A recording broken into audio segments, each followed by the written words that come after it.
The first complaint came from a teenager. Nobody took it seriously. He told his parents that the house across the street was watching him.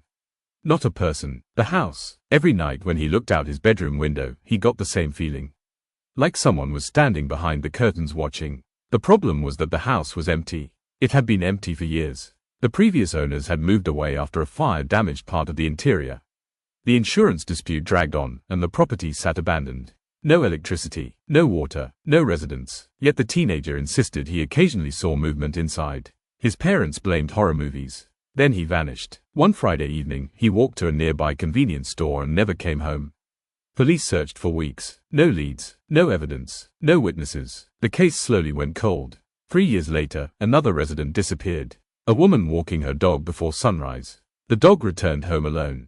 The woman didn't. Again, no evidence. Again, no witnesses. Again, the investigation stalled.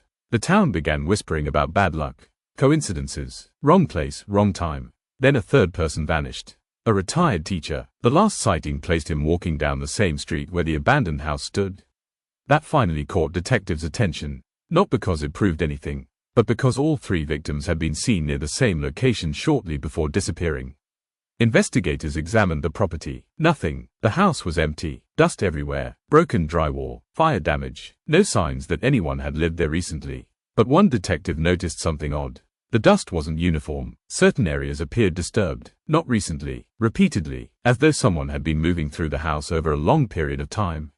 They brought in forensic specialists. Hidden fingerprints appeared throughout the property. Hundreds of them. Most belonged to workers and previous owners. One set appeared again and again. On doors, on stair railings, on window frames, everywhere. The prints belonged to a man named Martin Keller, a former contractor who had worked on the house years earlier. Police interviewed him. He was cooperative, friendly. He claimed he hadn't entered the property since the renovation project. But phone records placed him nearby repeatedly over several years. Always late at night. A warrant followed. His house revealed nothing unusual. No trophies, no journals, no obvious evidence. Then investigators checked his vehicle. A van. Inside they found traces of DNA connected to multiple missing person cases.